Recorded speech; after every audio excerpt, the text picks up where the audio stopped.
พระพุทธเจ้าทรงประกาศชัยชนะหลังการตรัสรู้พระพุทธองค์ทรงเปล่งอุทานคาถาสรรเสริญอริยสัจสี่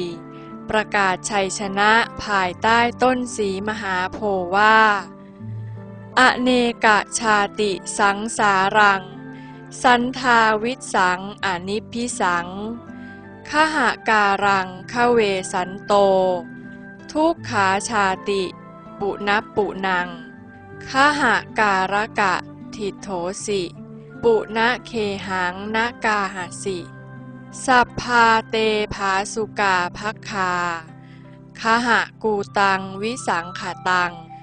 วิสังขารคตังจิตตังตัณหานังขยมัชฌคาในพระคาถานี้แบ่งออกเป็น5 ท่อนโดยแบ่งเป็นส่วนที่เป็นคำนำส่วนที่เป็นสมุทัยสัจส่วนที่เป็นทุกข์ส่วนที่เป็นมรรคและส่วนที่เป็นนิโรธกล่าวคือคำว่าอเนกชาติสังสารังสันทาวิสังอนิพพิสังเป็นคำนำคำว่าขหการังขเวสันโตเป็นสมุทัยคำว่าทุกขาชาติปุณปุนังเป็นทุกข์คำว่าขหการกะทิโถสิปุณเคหังนกาหสิเป็นมรรคคำว่าสัพพาเตภาสุกาภัคคาขหกูตังวิสังขตังวิสังขารคตังจิตตังตัณหานังขยมัชฌคาเป็นนิโรธความว่าอวิชชาและตัณหานักก่อสร้างบ้านเรือนคือขันธ์เราแสวงหาท่านมานานแล้วในวัฏสงสารที่ยาวนานนั้นยังไม่เคยประสบพบเจอเห็นท่านมาก่อนความท่อนนี้คือสมุทัยอวิชชากับตัณหานี้ก่อร่างสร้างขันธ์ขึ้นมาแล้วความทุกข์ก็เกิดมาพร้อมกันอย่างไม่เคยห่างหายว่างเว้นผลัดเปลี่ยนหมุนเวียนเป็นทุกข์มาอย่างนี้หลายภพหลายชาติจนนับไม่ถ้วนความท่อนนี้คือทุกข์การที่อวิชชากับตัณหาก่อร่างสร้างขันธ์ขึ้นมาเป็นเวลายาวนานแล้วต่อแต่นี้ไปเราเห็นท่านประจักษ์แจ้งแล้วเราได้ใช้มรรคตัดทำลายแล้วไม่สามารถกลับมาสร้างบ้านเรือนได้อีกต่อไปความท่อนนี้คือมรรคนักก่อสร้างบ้านเรือนคือขันธ์ห้าที่เกิดขึ้นมาพร้อมกับทุกข์มหันต์ได้แก่ตัณหาและอวิชชาผู้ก่อสร้างบ้านเรือนบัดนี้เราตัดทำลายท่านด้วยอรหัตตมรรคแล้วจึงไม่สามารถก่อสร้างขันธ์ห้าอีกต่อไปความท่อนนี้คือนิโรธ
พระอัสสชิเถระแสดงธรรมแก่พระสารีบุตรพระพุทธเจ้าตรัสรู้เมื่อวันเพ็ญเดือน 6 ทรงแสดงธรรมจักรกับปวัตตนสูตรและอริยสัจสี่ในวันเพ็ญเดือน 8หลังออกพรรษาแรกพระองค์ทรงแสดงธรรมโปรดปัญจวัคคีย์และพระยศะพร้อมสหาย55รวม60องค์จากนั้นจึงทรงส่งพระสงฆ์ไปประกาศพระศาสนาโดยตรัสว่าพุทโธตินโนมุตโตเป็นต้นพระบาลีท่อนนี้มีความว่าประการที่หนึ่งสัจจะ4ประการเธอทั้งหลายรู้และเข้าใจอย่างแจ่มแจ้งแล้วเพื่อให้อุบาสกอุบาสิกาทั้งหลายผู้ถวายปัจจัย4ได้เข้าใจในสัจจะ4เธอทั้งหลายจงแสดงสัจจะ4ให้แก่พวกเขาประการที่สองโอคะกล่าวคือห้วงน้ำใหญ่ทั้ง4เธอทั้งหลายข้ามพ้นแล้วเธอทั้งหลายจงแสดงธรรมแก่พวกเขาเพื่อให้อุบาสกอุบาสิกาทั้งหลายผู้ถวายปัจจัย4ได้ข้ามพ้นด้วยประการที่สามอาสวะทั้ง4พวกเธอทั้งหลายหลุดพ้นแล้วเธอทั้งหลายจงแสดงธรรมเพื่อให้อุบาสกอุบาสิกาทั้งหลายได้หลุดพ้นจากอาสวะทั้งหลายแล้วจงเดินทางไปประกาศพระศาสนาทางละรูปจากนั้นพระพุทธองค์ทรงเดินทางไปโปรดชดิน3พี่น้องพร้อมบริวารรวม 1,003 รูปชดินเหล่านี้ก็บรรลุธรรมเป็นพระอรหันต์ทุกองค์ในวันแรม1 ค่ำเดือน 12พระองค์พร้อมบริวาร 1,300 องค์เดินทางสู่กรุงราชคฤห์เสด็จถึงกรุงราชคฤห์ในวันแรม12 ค่ำเดือนยี่พระเจ้าพิมพิสารพร้อมด้วยชาวกรุงราชคฤห์200,000ออกมารับเสด็จแล้วถวายสวนไม้ไผ่สร้างวัดเวรุวันในวันแรม13 ค่ำพระอัสสชิเถระก็เดินทางถึงกรุงราชคฤห์ในขณะนั้นสหาย2 คนคืออุปติสสะกับโกริตะผู้ในภายหลังก็คือพระสารีบุตรกับพระโมคคัลลานะได้ออกบวชเป็นปริภาชกและศึกษาจนจบความรู้ของอาจารย์คือสนชัยปริภาชกแล้วเห็นว่าปัญญาหรือความรู้ที่ได้เรียนรู้นี้มิใช่ปัญญาที่พาให้หลุดพ้นจากวัฏสงสารหรือการตายเกิดจึงออกจากสำนักอาจารย์เที่ยวแสวงหาปัญญาเครื่องหลุดพ้นโดยสัญญากันไว้ว่าใครพบทางหลุดพ้นก่อนต้องกลับมาบอกกันในวันแรม14 ค่ำพระอัสสชิเถระเดินบิณฑบาตอุปติสสะก็ออกบิณฑบาตเช่นกันทั้ง2 ท่านเดินมาพบกันระหว่างทางอุปติสสะเห็นพระอัสสชิเถระแล้วเกิดศรัทธาเลื่อมใสว่าท่านสมณะรูปนี้มีอินทรีย์ผ่องใสคงจะพบทางแห่งการพ้นทุกข์แล้วเป็นแน่จึงวางสิ่งของแล้วเข้าไปสอบถามธรรมกับพระอัสสชิเถระท่านเป็นศิษย์ของใครท่านปฏิบัติตามคำสอนของใครศาสดาของท่านสอนอย่างไรบ้างโปรดอนุเคราะห์แสดงให้ข้าพเจ้าฟังด้วยอุปติสสะมานพถามพระอัสสชิเถระตอบว่าขอท่านโปรดฟังพระธรรมคำสั่งสอนของพระศาสดาขันธ์5นี้ของหมู่สัตว์เกิดแก่เจ็บตายหมุนเวียนผลัดเปลี่ยนไปในทุกภพทั้งนี้เพราะเหตุคืออวิชชากับตัณหาจึงทำให้เกิดทุกข์อยู่ร่ำไปหากมีเหตุทุกข์เหตุสุขก็ต้องมีหากเหตุทุกข์หายความที่ไม่ตายต้องมีนี่เป็นคำสอนของพระมหาสมณะศาสดาของเราอุปติสสะมานพได้ฟังดังนั้น ก็อนุโมทนาสาธุศรัทธาที่เกิดก็ตัดวิจิกิจฉาตกไปอัตตทิฏฐิก็ตายไปพร้อมกันบรรลุเป็นพระโสดาบันในทันทีต่อมาจึงกลับไปบอกโกริตมานพว่าเราได้พบท่านผู้มีธรรมไม่ตายแล้วและอมตะธรรมที่ไม่ตายนั้นเราก็ได้ฟังมาแล้วโกริตมานพกล่าวว่าท่านได้ฟังมาอย่างไรอุปติสสะมานพจึงกล่าวอมตะธรรมให้ฟังโกริตมานพได้ฟังดังนั้นศรัทธาก็เกิดขึ้นมาตัดวิจิกิจฉาอัตตทิฏฐิก็ตายพร้อมกันเข้าสู่ความเป็นพระโสดาบันพระบาลีที่พระอัสสชิเถระแสดงให้แก่อุปติสสะมานพมีดังนี้เยธัมมาเหตุปาภวาเตสังเหตุงตถาคโตเตสัญจโยนิโรโธจะเอวังวาทีมหาสมโนขันธ์ห้าของเทวดาและมนุษย์ทั้งหลายเกิดขึ้นมาเพราะเหตุคือสมุทัยอันได้แก่โลภะมานะและทิฏฐิพระตถาคตเจ้าตรัสไว้แล้วการที่เหตุคือสมุทัยและผลคือทุกข์ดับสงบเย็นไปนั้นมีอยู่พระมหาสมณะมีปกติตรัสว่าอย่างนี้คำกล่าวนี้ก็คืออริยสัจสี่ประการนั่นเองวันแรม14 ค่ำอุปติสสะกับโกริตะพาบริวารเดินทางไปเฝ้าพระศาสดาพอถึงวันแรม15 ค่ำบริวารทั้งหมดก็บรรลุเป็นพระอรหันต์วันขึ้น8 ค่ำเดือน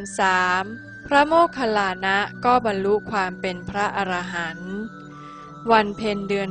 3พระสารีบุตรก็สำเร็จเป็นพระอรหันต์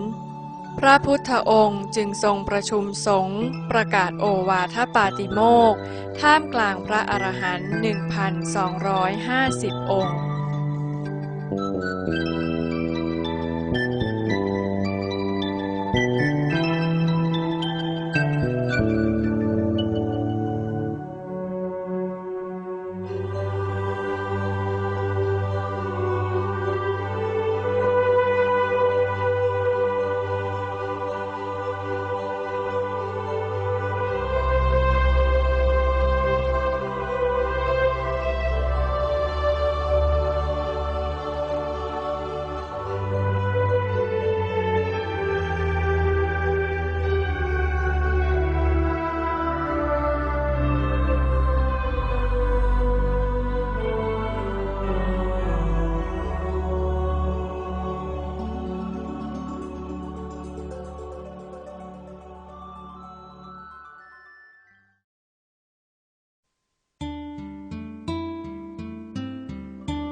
ธรรมของพระสารีบุตรเถระ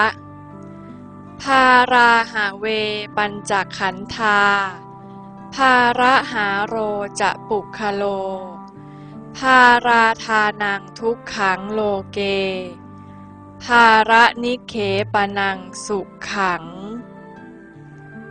ภาราหาเวปัญจขันธาการแบกหามบริหารขันธ์ห้านี้เป็นของหนักหน่วงยิ่งกว่าแบกภูเขาใหญ่ภาระหาโรจะปุคโลบุคคลรวมทั้งเทวดาและมนุษย์เป็นผู้แบกหามบริหารขันธ์ห้าของหนักอันนี้ไว้ภาราทานังทุกขังโลเกการแบกภาระที่หนักหน่วงอันนี้ไว้เป็นทุกข์ในโลก ภารนิเคปนังสุขังโลเก การวางขันธ์ห้านี้ลงเสียได้เป็นสุขในโลก ภารสุตตคาถานี้หมายความว่า เทวดา มนุษย์ และสัตว์ทั้งหลายที่แบกหามขันธ์ห้าแล้วท่องเที่ยวไป คือเกิด แก่ เจ็บ ตาย แล้วก็กลับเกิดอีก หมุนเวียนเป็นวัฏจักรอยู่ในกามาวจรภูมิ11บ้าง ท่องเที่ยวเกิดตายอยู่ในรูปาวจรภูมิ11บ้าง ท่องเที่ยวเกิดตายอยู่ในอรูปาวจรภูมิ4บ้าง รวมเป็นภพภูมิแห่งการเกิดตายทั้ง26ภพภูมิ การเกิดตายอยู่อย่างนี้เป็นภาระแห่งความทุกข์ที่หนักอึ้งและไม่มีจุดจบ เราจะสามารถมองเห็นความจริงแห่งขันธ์ห้าโดยผ่านอริยสัจสี่ดังนี้ 1. การแบกรับหาบแห่งขันธ์ห้าเรียกว่าทุกข์ 2. ผู้ที่มอบหาบแห่งขันธ์ห้านี้ให้เรียกว่าสมุทัย 3. การสลัดทิ้งหาบแห่งขันธ์ห้าได้แล้วเรียกว่านิโรธ 4. การวางหาบแห่งขันธ์ห้าลงเรียกว่ามรรค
ธรรมของพระวชิราเถรี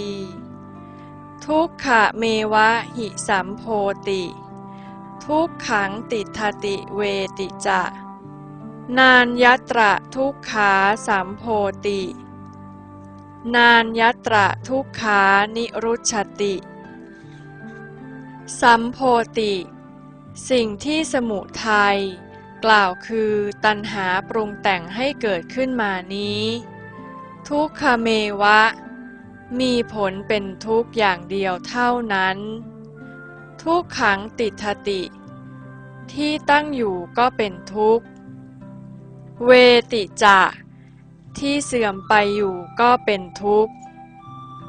นานยัตระทุกขาสัมโพติ นอกจากความทุกข์แล้วไม่มีสิ่งใดเกิดขึ้นนานยัตระทุกขานิรุชติ นอกจากความทุกข์แล้วไม่มีสิ่งใดดับไป พระวชิราเถรีสำเร็จเป็นพระอรหันต์ตั้งแต่ยังเล็กอายุ7 ขวบ เธอได้แสดงธรรมไว้ว่า การที่เราได้มาเกิดเป็นมนุษย์แล้วตกอยู่ภายใต้ภาวะแห่งความเกิด ความแก่ และความตายนี้เป็นเพราะกิเลส3 ประการ คือโลภะ มานะ และทิฏฐิ เป็นสาเหตุสำคัญ เรียกว่าสมุทัย หากว่าสามารถนำสาเหตุดังกล่าวออกได้แล้ว ความทุกข์เพราะเกิด แก่ เจ็บ ตาย ก็ไม่มีที่มาอีกต่อไป นิโรธทุกข์ดับ คือการที่ความทุกข์ดับไปไม่มีเหลือนั้นเป็นเพราะเหตุแห่งทุกข์ดับไปเหตุหมดไปหรือเหตุไม่มีนั่นเองพระเถรีได้แสดงเหตุและผลแห่งทุกข์ไว้ในกรอบของอริยสัจดังนี้ต ต้นเหตุแห่งทุกข์คือตัณหาเรียกว่าสมุทัยผลทุกข์คือเกิดแก่เจ็บตายเป็นทุกขสัจวิธีการทำสาเหตุแห่งทุกข์ให้ดับไปเรียกว่ามรรคการที่เหตุแห่งทุกข์ดับไปเรียกว่ากิเลสนิโรธการที่ผลทุกข์ดับไปเรียกว่าขันธนิโรธหากเหตุแห่งทุกข์ไม่ดับผลทุกข์ก็คงอยู่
อริยสัจสี่ทุกขสัจคืออะไรปีระนัตถโตสังคตัตถโตสันตาปัฏฐโตจะวิปริณามัตถโตจาปิทุกขันเยวะจตุพิทังภาสิตัง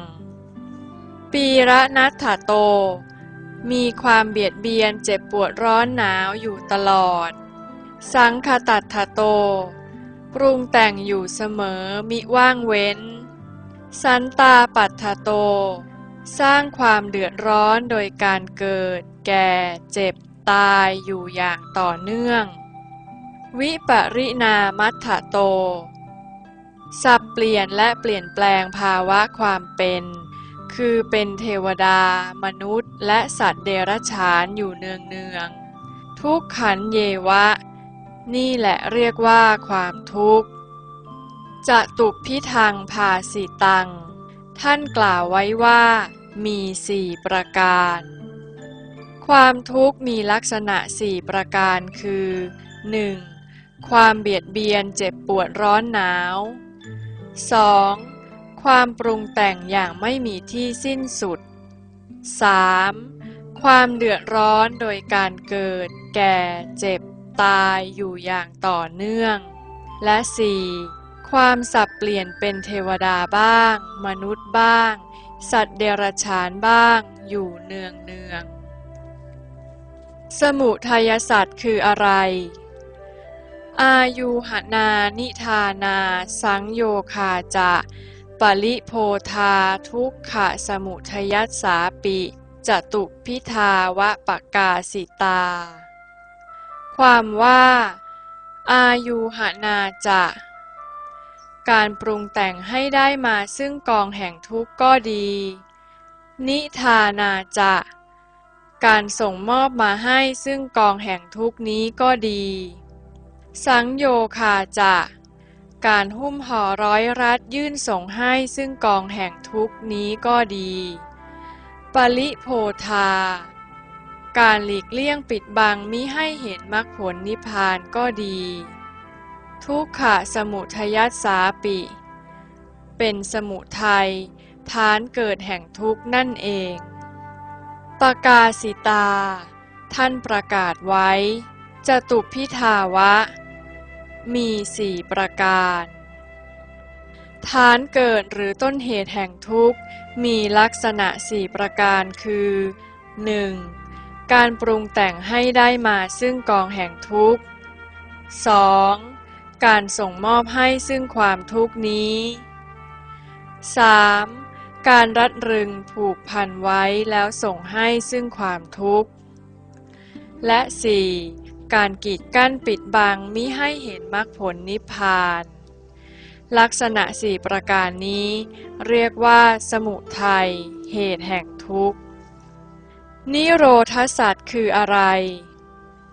นิสสรณังวิเวกาจะอสังคโตตถาอะมะโตทุกขนิโรธัสสะจตุพิธาสมีริตานิสสรณังจะการสลัดออกจากวัฏฏสงสารก็ดีวิเวกาการที่กิเลสดับเย็นไปก็ดีอสังคโตรูปนามสงบเย็นไม่ปรุงแต่งก็ดีตถานอกจากนี้อะมะโตความไม่ตายเป็นอมตะก็ดีทุกขนิโรธัสสะความดับแห่งทุกข์จตุพิธาสมีริตาท่านกล่าวว่ามีสี่ประการความที่ทุกข์ดับไปมีลักษณะสี่ประการคือ 1. การสลัดออกได้จากวัฏฏสงสาร 2. กิเลสดับสนิท 3. รูปนามสงบเย็นและ 4. บรรลุถึงความเป็นอมตะไม่เกิดตายมรรคสัจคืออะไรนิยญาณาจะเหตุจะทัสสนันจะอธิปเตยตาจะจตุพิโทมัคโค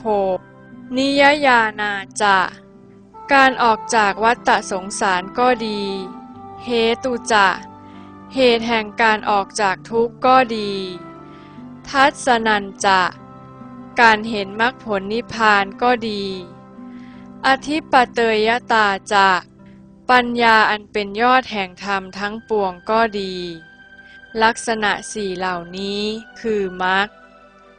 มรรคคือวิธีปฏิบัติเพื่อให้ถึงความดับต้นเหตุแห่งทุกข์มีลักษณะสี่ประการคือ 1. วิธีแห่งการออกจากวัฏฏสงสาร 2. เหตุแห่งการออกจากทุกข์ 3. การเห็นมรรคผลนิพพานและ 4. ความเป็นยอดแห่งความรู้ทั้งมวลคือมรรคเป็นยอดธรรมอริยสัจสี่นี้ว่าโดยรวมแล้วทุกขสัจมีองค์สี่สมุทัยสัจมีองค์สี่นิโรธสัจมีองค์สี่มรรคสัจมีองค์สี่ดังนั้นองค์แห่งอริยสัจทั้งสิ้นจึงมี16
ธรรมที่มีบทสี่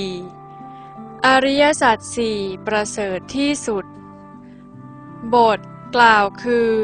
ธรรมที่ประกอบด้วยองค์สี่มีสติปัฏฐานสี่สัมมัปปทานสี่อิทธิบาทสี่อรูปฌานสี่พรหมวิหารสี่และอริยสัจสี่ในบรรดาธรรมเหล่านี้อริยสัจสี่ประเสริฐที่สุดเพราะเหตุใดจึงเป็นเช่นนั้น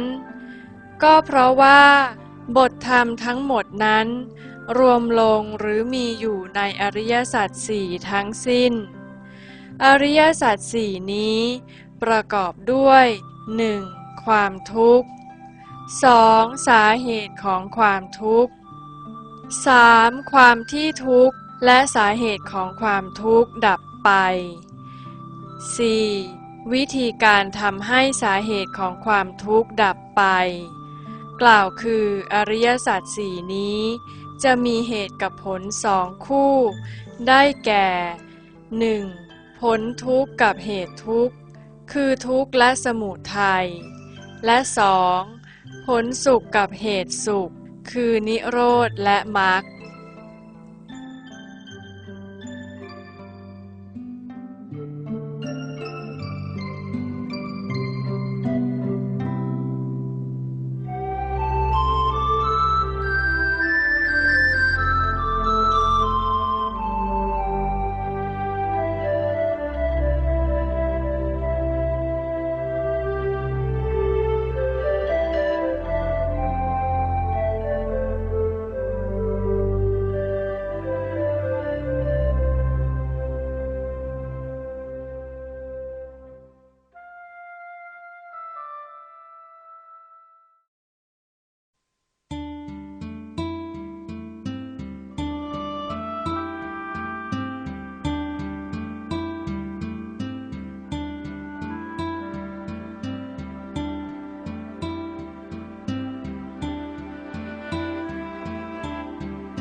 รู้ถูกต้อง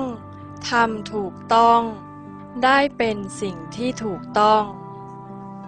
สัจญาในทุกขสัจคือรู้ความจริงได้แก่การศึกษาเรียนรู้จนเข้าใจในขันธ์ห้ารวมเรียกว่ารูปและนามอย่างแจ่มแจ้งว่ารูปขันธ์ตั้งแต่หัวจรดเท้าของทั้งเทวดาและมนุษย์เป็นกองแห่งความทุกข์ไม่มีอะไรอื่นอีกนอกจากความทุกข์ความรู้ความเข้าใจอย่างแจ่มแจ้งอย่างนี้นี่แหละเรียกว่าสัจจญาณรู้ถูกต้องหรือยาตะปริญญากล่าวคือรู้แจ่มแจ้งในขันธ์ห้านี้ว่าอาการหนักแข็งหยาบกระด้างเบาอ่อนนิ่มเป็นปฐวีธาตุหรือธาตุดินอาการซึมซับเอิบอาบแตกแยกเกาะกลุ่มเป็นอาโปธาตุหรือธาตุน้ำอาการเย็นร้อนอุ่นหนาวเป็นเตโชธาตุหรือธาตุไฟอาการเจ็บปวดเต้นต่อเหน็บซ่านโยกคลอนไหวนิ่งเป็นวายโยธาตุหรือธาตุลมหากอาการใดเกิดขึ้นมาก็ใช้สัมมาทิฏฐิดูและสัมมาสังกัปปะพิจารณาว่าเป็นอนัตตามิใช่ของเรา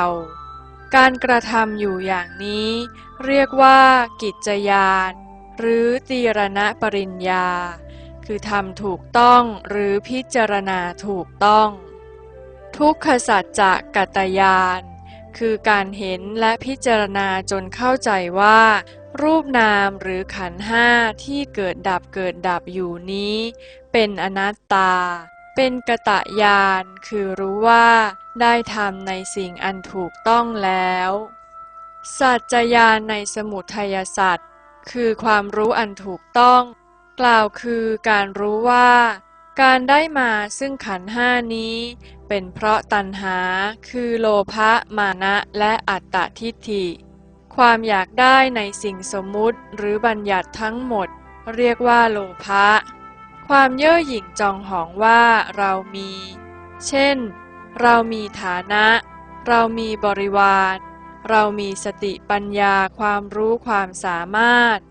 เรามีลูกเรามีสามีภรรยาเป็นต้นเรียกว่ามานะความยึดถือว่าตัวกูของกูเรียกว่าอัตตทิฏฐิธรรมทั้งสี่ประการนี้เรียกว่าสมุทัยสัจจญาณความรู้ถึงความจริงอันเป็นสาเหตุในขณะที่สมุทัยสัจคือโลภะมานะและอัตตทิฏฐิเกิดขึ้นมานั้น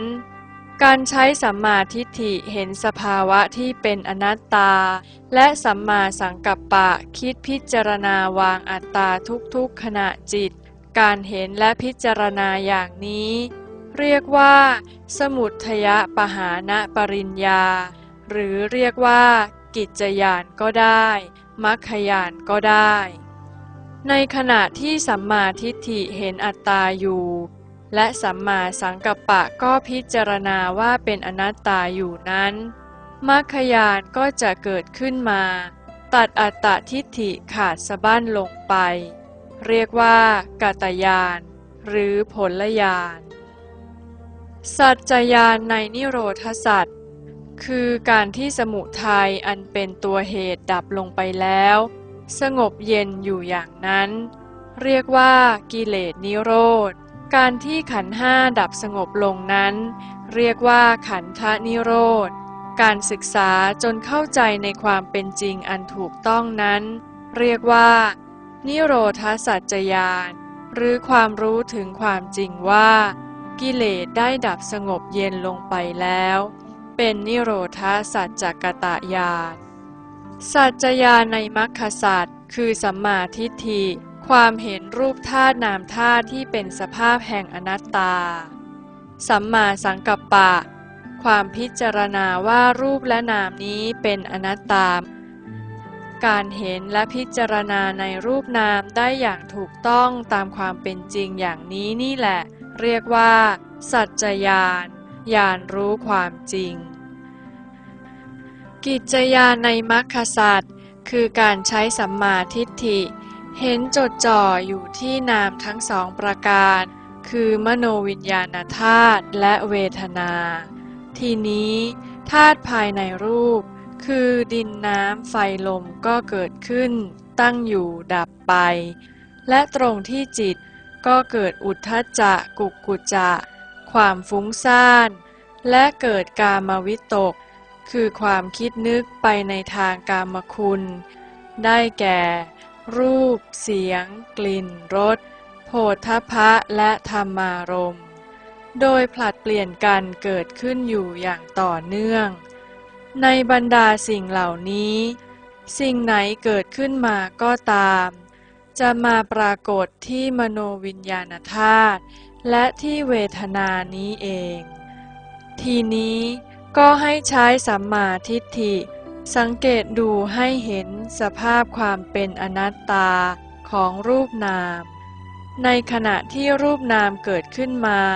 ให้สัมมาทิฏฐิเห็นอยู่อย่างนั้นให้ใช้สัมมาสังกัปปะพิจารณาว่าเป็นอนัตตาไม่ใช่ของเราบังคับบัญชาไม่ได้ในขณะที่ดูและพิจารณาอยู่อย่างนี้เรียกว่ากิจญาณความรู้ในสิ่งที่ควรทำช่วงแห่งมรรคสัจจกตญาณคือช่วงเวลาที่เห็นรูปนามเป็นสภาพแห่งอนัตตาและพิจารณาว่าเป็นอนัตตาไม่ใช่ของเราอยู่นั้นอัตตาตัวตนก็หลุดออกไปเกิดอนัตตาขึ้นมาแทนที่นี่แหละเรียกว่ามรรคสัจจกตญาณหรือเรียกว่ามรรคญาณอริยสัจสี่ประการนี้หากกล่าวให้เข้าใจง่ายมี12คำคือรู้ถูกต้องทำถูกต้องทำถูกต้องเสร็จแล้วรู้ถูกต้องวางถูกต้องวางถูกต้องเสร็จแล้วรู้ถูกต้องบรรลุถึงสิ่งที่ถูกต้องบรรลุถึงสิ่งที่ถูกต้องเสร็จแล้วรู้ถูกต้องเจริญถูกต้องเจริญถูกต้องเสร็จแล้วสัจจะสี่ประการนี้เกิดขึ้นในวิถีเดียวกันไม่มีการประวิงรอคอยว่าสิ่งนี้เกิดขึ้นในวันนี้สิ่งนี้จะเกิดขึ้นพรุ่งนี้อันหนึ่งการปฏิบัติที่ได้ผลคือหาเห็นตัดถึงหาสัมมาสังกัปปะเป็นผู้หาเห็นสัมมาทิฏฐิเป็นผู้เห็นตัด มัคคยานเป็นผู้ตัดอัตตาถึงเป็นผลญาณ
จำนวนพระพุทธเจ้าตัฏฐกิเลสะปรินิพพานังอัสสถมูเลขันธปรินิพพานังกุสินารายังธรรมธาตุปรินิพพานังอนาคตังโหติเจ้าชายสิทธัตถะได้ตรัสรู้อนุตตรสัมมาสัมโพธิญาณใต้ต้นสีมหาโพธิ์เรียกว่าพระกิเลสนิโรธพุทธเจ้าพระพุทธองค์ทรงดับขันธปรินิพพานที่ใต้ไม้สาละณเมืองกุสินาราเรียกว่าพระขันธนิโรธพุทธเจ้าพระธรรมที่พึ่งอันประเสริฐของสรรพสัตว์ซึ่งเมื่อปฏิบัติตามแล้วก็จะก้าวสู่พระนิพพานกล่าวคือมรรคมีองค์8ประการเรียกว่าพระธรรมธาตุพุทธเจ้าหากกล่าวถึงพระพุทธเจ้าผู้ตรัสรู้ธรรมว่ามีจำนวนเท่าไรก็สามารถกล่าวได้ว่ามีมากมายนับจำนวนไม่ถ้วนแต่โดยสังเขปมี3องค์เท่านั้นคือพระกิเลสนิโรธพุทธเจ้าพระขันธนิโรธพุทธเจ้าและพระธรรมธาตุพุทธเจ้า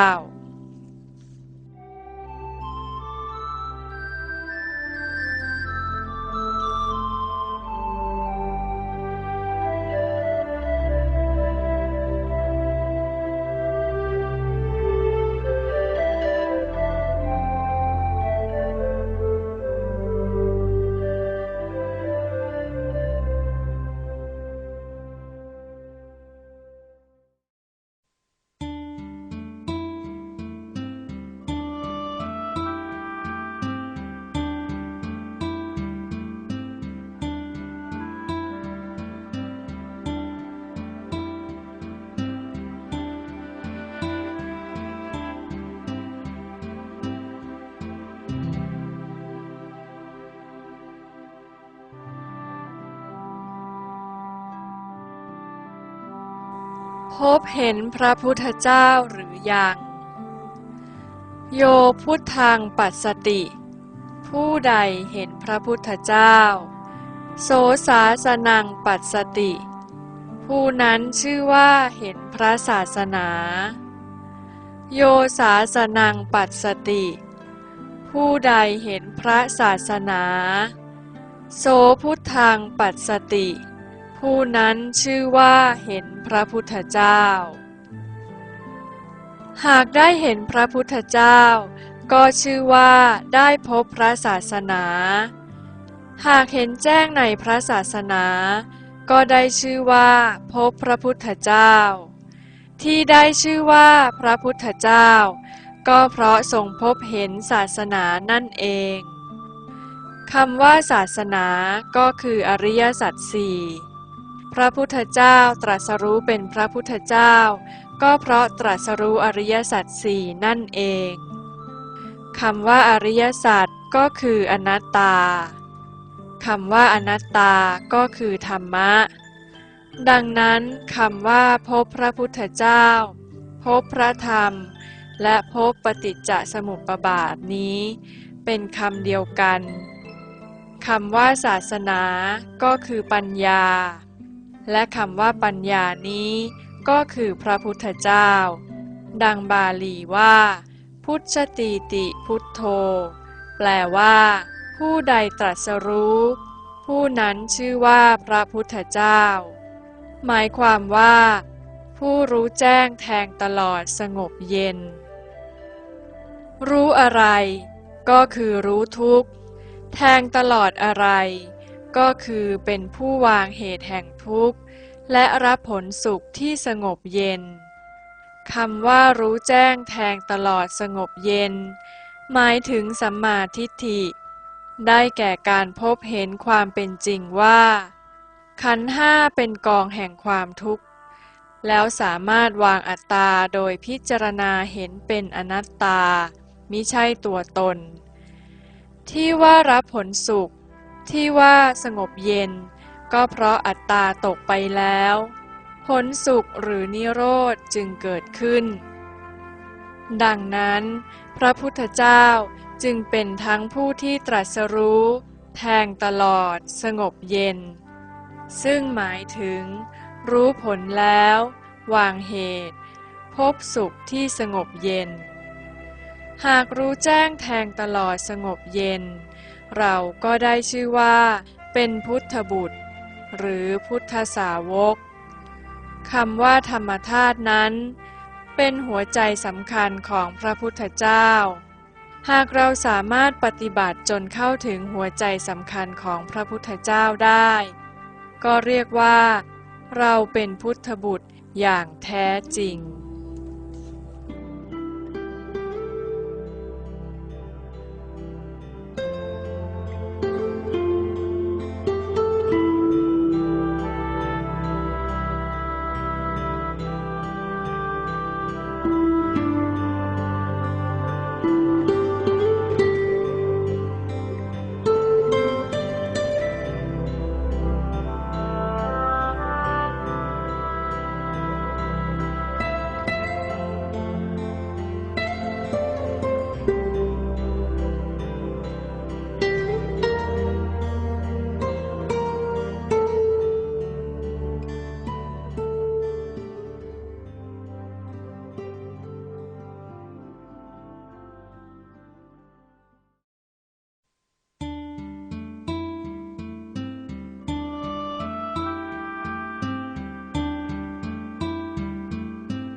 จำนวนผู้บรรลุพระนิพพานเวทคูกายสะเพตาปรังธรรมัฏฐาขยังโนเปนติเวทคูบุคคลผู้ข้ามพ้นไปจากโลกคือคุกแห่งการตายเกิดหรือพระอรหันต์ผู้หมดกิเลสกายสะเพตาผู้มีขันธ์ที่เป็นบัญญัติดับสนิทแล้วปรังภายหลังจากนั้นธรรมัฏฐาเป็นผู้มีอสังขตธาตุกล่าวคือมีขันธ์ที่ไม่ปรุงแต่งแล้วเข้าสู่อมตะนิพพานคายังว่าโดยจำนวนแล้วโนเปนตินับไม่ถ้วนพระอริยเจ้าที่ออกจากโลกแห่งการตายเกิด แล้วเข้าสู่พระนิพพานอันเป็นโลกุตระนั้นมีจำนวนมากมายไม่สามารถนับได้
หากไม่พ้นโลก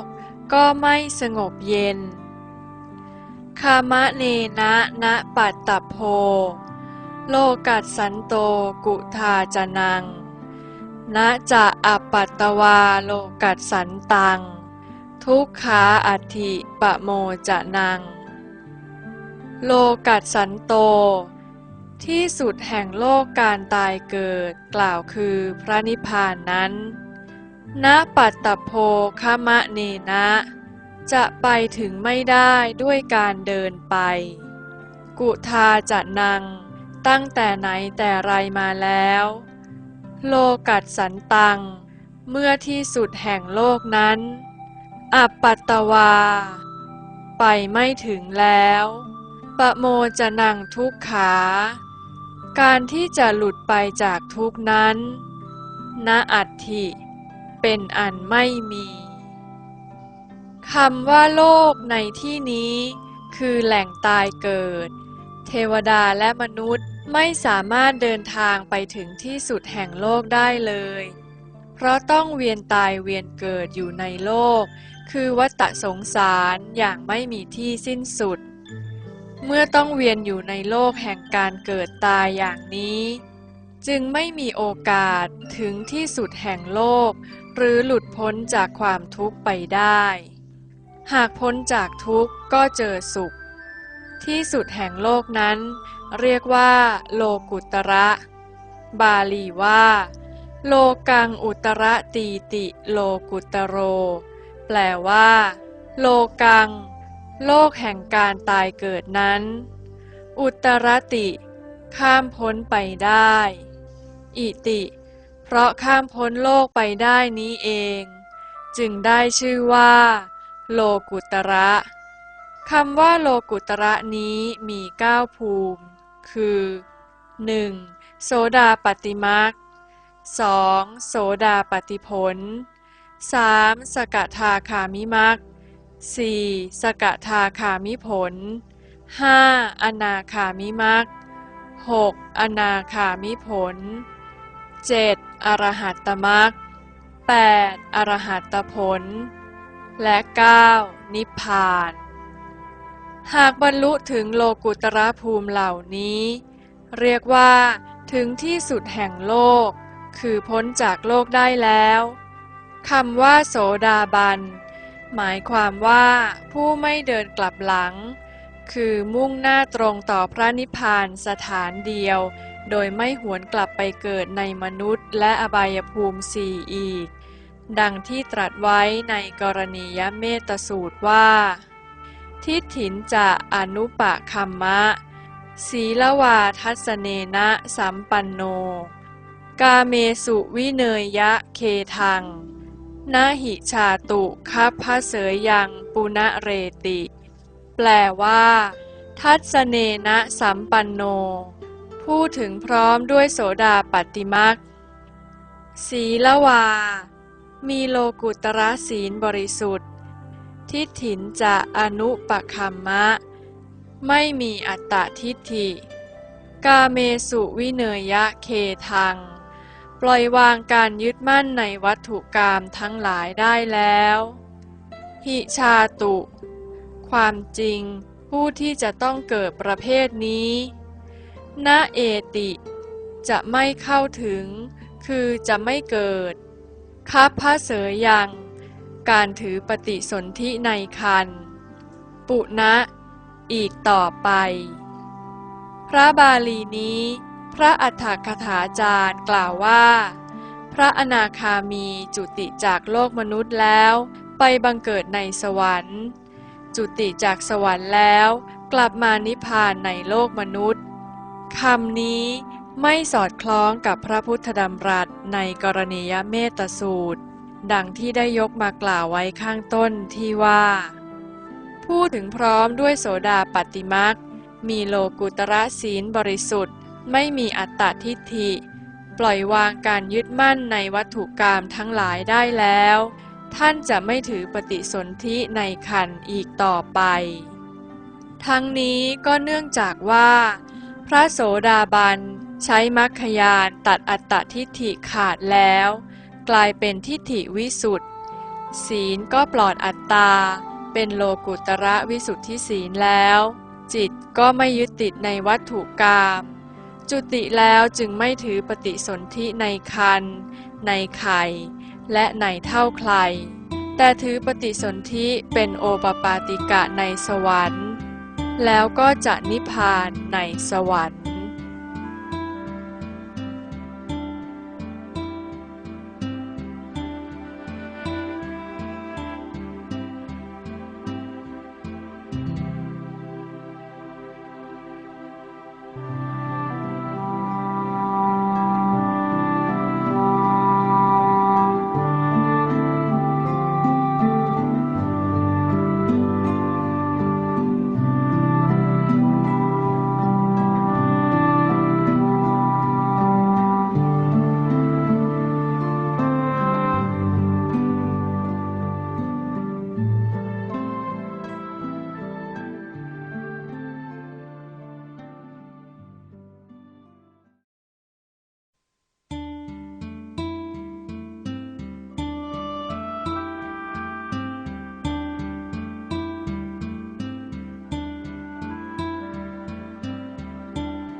บุคคลผู้ได้บรรลุมรรคผล5ประเภท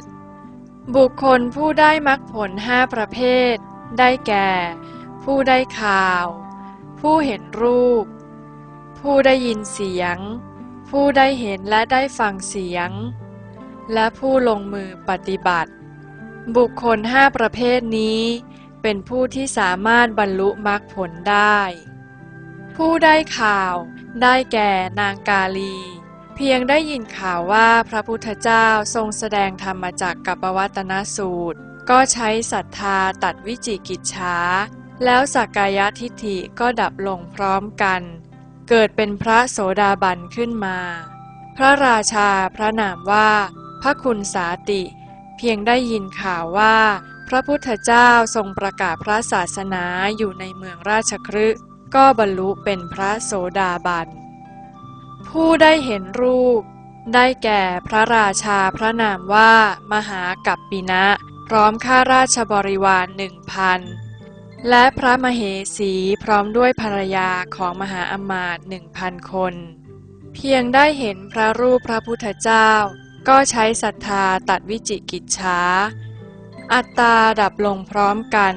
เข้าสู่การเสวยโสดาปัตติผลผู้ได้ยินเสียงได้แก่มิคาราเศรษฐีพ่อสามีของนางวิสาขาเป็นสาวกของนักบวชชีเปลือยไปเฝ้าพระพุทธเจ้าพร้อมกับนางวิสาขาด้วยความจำใจ แต่นักบวชชีเปลือยบังคับให้มิคารเศรษฐีกั้นผ้าม่านเพื่อมิให้เห็นพระพุทธองค์เมื่อพระพุทธองค์ทรงแสดงธรรมมิคารเศรษฐีฟังธรรมอยู่หลังม่านก็ได้บรรลุธรรมเป็นพระโสดาบันโดยไม่เห็นพระพุทธองค์ผู้ได้เห็นและได้ฟังได้แก่นางวิสาขาและอนาถบิณฑิกะเศรษฐีเป็นต้นได้เห็นและได้ฟังพระธรรมแล้วใช้ศรัทธาตัดวิจิกิจฉาอัตตาก็ดับลงพร้อมกันบรรลุเป็นพระโสดาบันผู้ลงมือปฏิบัติได้แก่พระมหาสีวะ